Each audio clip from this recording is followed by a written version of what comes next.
everyone, this is Simran and welcome back to our YouTube channel IGNOU E-पाठशाला। I hope you people are doing well। और आज के इस particular video में हम बहुत ही इम्पोर्टेंट चीज डिस्कस करने वाले हैं। IGNOU की तरफ से नोटिफिकेशन आ चुका है आपके एग्जामिनेशन फॉर्म फॉर जून 2021 का। तो जो भी स्टूडेंट्स वेट कर रहे थे एग्जामिनेशन फॉर्म का, आपका वेट आज शायद खत्म हो गया। 17th of may that is today, आज से आप अपने एग्जामिनेशन फॉर्म फिल कर सकते हैं और इसकी last date 15th of June 2021 है। ठीक है, तो लास्ट डेट का वेट मत करिएगा। मैंने आपसे पिछली बार भी कहा था और इस बार भी यही कहूंगी, लास्ट डेट का वेट मत करिए। जितनी जल्दी आप फॉर्म फिलअप कर सकते हैं फिलअप कर दीजिएगा, ताकि आपको मन मुताबिक आपका एग्जामिनेशन सेंटर मिल पाए। ठीक है, दूसरी चीज यहाँ पर अगर हम फीस की बात करें तो 200 रुपीज पर कोर्स यहाँ पर आपकी फीस रखी गई है। और एग्जामिनेशन सेंटर के लिए यहाँ पे इम्पोर्टेंट चीज ये बताई गई है कि कोविड-19 के प्रोटोकॉल्स को देखते हुए अगर जरूरत पड़ती है तो स्टूडेंट्स को शिफ्ट किया जा सकता है दूसरे एग्जामिनेशन सेंटर में। ठीक है, तो इसलिए फॉर्म अपने जल्दी से जल्दी फिलअप कर दीजिएगा, ताकि आपको जो एग्जामिनेशन सेंटर चाहिए वो मिल जाए।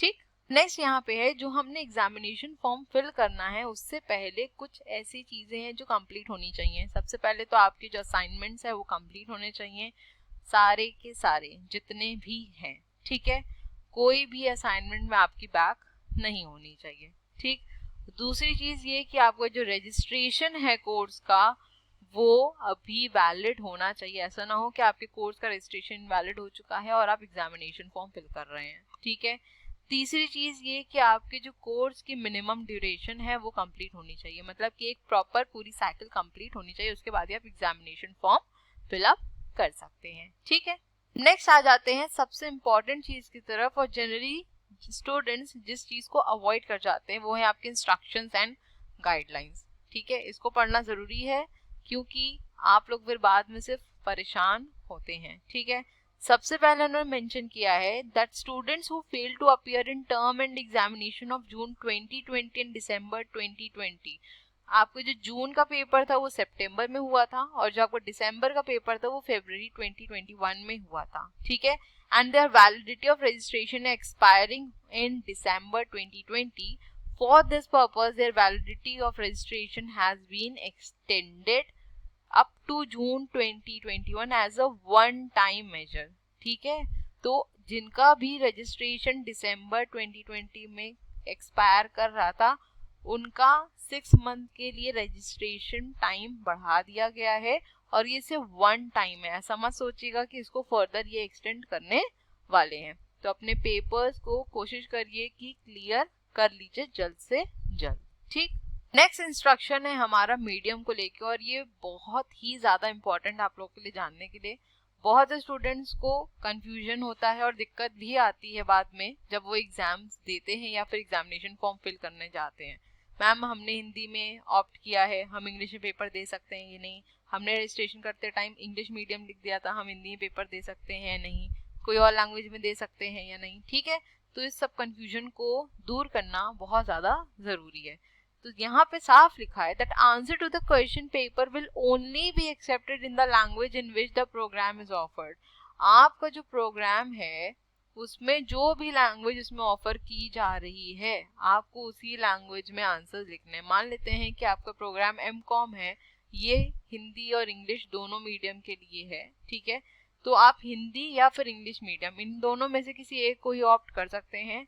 इसके अलावा अगर आप कोई और अदर लैंग्वेज में अपने आंसर्स को लिखते हैं तो उस आंसर शीट को इवैल्यूएट नहीं किया जाएगा और उसको कैंसिल कर दिया जाएगा। ठीक है, so answer script attempted in any other language will not be evaluated and cancelled without any information. ठीक है, आपको बताएंगे भी नहीं, इंटीमेट भी नहीं करेंगे और सीधे से कैंसिल हो जाएगा। ठीक है, however students have an option to attempt the examination of the course in Hindi medium irrespective of registration of the same in English medium except for language program। लेकिन यहाँ पे एक चीज दी है कि मान लेते हैं कि आपने जब रजिस्ट्रेशन करवाया है तब आपने हिंदी मीडियम ऑप्ट किया था, मान लेते हैं। ठीक है, लेकिन आपको पेपर इंग्लिश मीडियम में देना है तो आप दे सकते हैं।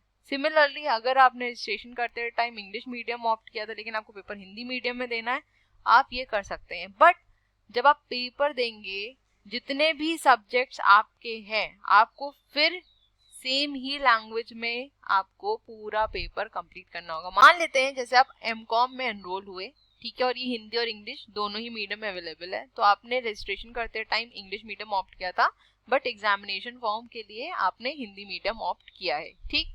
अब जितने भी पेपर्स हैं आपके 6 के 6 पेपर्स आपको हिंदी में ही लिखने पड़ेंगे। तब आप ये नहीं कर सकते कि एक पेपर आप इंग्लिश मीडियम में लिखें, एक पेपर आप हिंदी मीडियम में लिखें, ठीक है।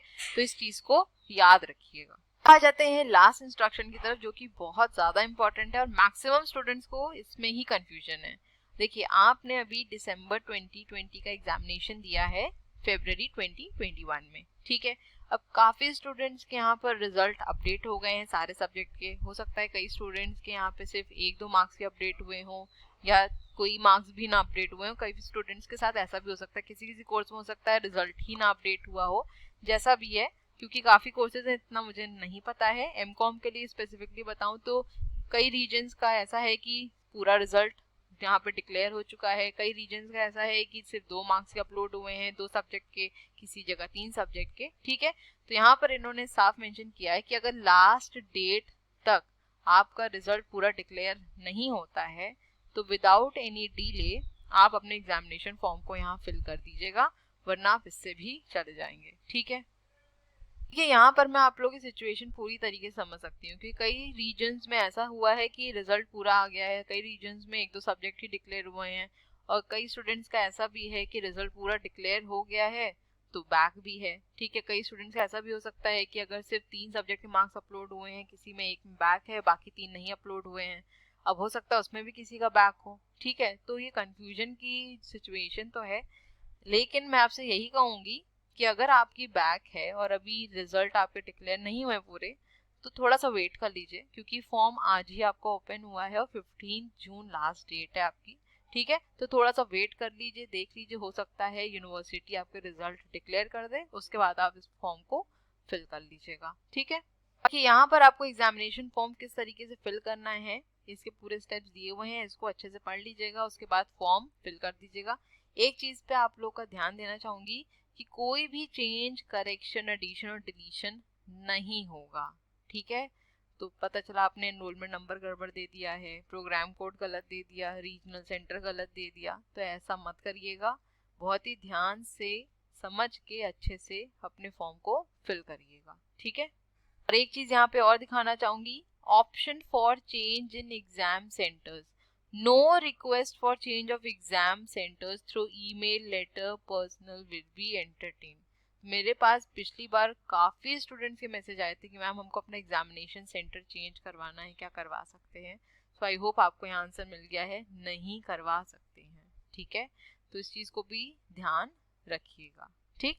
जो भी यहाँ पर इम्पोर्टेंट था हमने सब कुछ डिस्कस कर लिया है। आई होप आप लोगों को क्लियर भी हो गया होगा, जो भी आपके थोड़े बहुत डाउट्स रहे होंगे वो क्लियर हो गए होंगे। और अगर उसके बाद भी कोई डाउट रहता है तो आप कमेंट सेक्शन में कमेंट कर दीजिएगा, मैं आपकी क्वेरी को सॉल्व करने की पूरी कोशिश करूंगी। लेकिन आप लोग से एक चीज जरूर कहना चाहूंगी, रिक्वेस्ट कह लीजिए, कि आप इस फॉर्म को अपने एंड से जरूर एक बार पढ़िएगा पूरा, ठीक है। कई बार क्या होता है ना, स्टूडेंट्स बिना पढ़े फॉर्म फिलअप कर देते हैं, और हो सकता है फॉर्म फिल करते टाइम उनसे कुछ गड़बड़ हो जाए, तो आपको पता है कि उसमें कोई भी चेंजेस या करेक्शन अगर होगा तो उसको एंटरटेन यूनिवर्सिटी नहीं करेगी। तो यहाँ पर आपकी फीस भी गई और आपका एक अटेम्प्ट भी चला जाता है, आप 6 मंथ डीले हो जाते हैं अपने कोर्स में भी, है ना। तो इससे हमारे करियर पर भी ऑब्वियस सी बात है अफेक्ट आता है, ठीक है। तो आपके सामने जो चीजें हैं आप उन पे ज्यादा विश्वास रखें और अपने आप से इसको जरूर पढ़ें, ठीक है। किसी और से सुनने से अच्छा ये है मुझे लगता कि आपके सामने जो चीज है आप उसी पे बिलीव करें, और इससे ये भी होगा कि आप जब पढ़ लेंगे इसको, हो सकता है फर्दर किसी स्टूडेंट की कोई क्वेरी हो तो आप उसको भी रिजॉल्व कर सकते हैं, ठीक है। एक चीज यहाँ पर मैं आप लोगों को बताना भूल गई कि जिन भी स्टूडेंट्स की बैक आई है किसी भी कारण, और कितने भी सब्जेक्ट में, चाहे एक सब्जेक्ट में हो चाहे 2 सब्जेक्ट में हो, आप लोग भी फॉर्म फिल कर दीजिएगा। बट एक चीज ये देख लीजिएगा कि आपका रजिस्ट्रेशन वैलिड है अभी तक या नहीं है, ठीक है। क्योंकि अगर रजिस्ट्रेशन वैलिड होगा, असाइनमेंट सबमिट होंगे, उसके बाद ही आप यहाँ पे एग्जामिनेशन फॉर्म को फिल कर सकते हैं, ठीक है। तो मैंने अपने एंड से आपको हर एक चीज बता दी है। इसके बाद भी अगर कुछ कंफ्यूजन होता है तो मैंने आपको बोला ही है कि आप कमेंट सेक्शन में कमेंट कर सकते हैं, और अगर आप पिंग करना चाहें तो मुझे इंस्टाग्राम पे भी पिंग कर सकते हैं। मैं पूरी कोशिश करूंगी आपकी क्वेरी को सॉल्व कर सकूं, ठीक है। चलिए मिलेंगे अपने नेक्स्ट वीडियो में। Till then stay safe, stay healthy, bye bye, take care.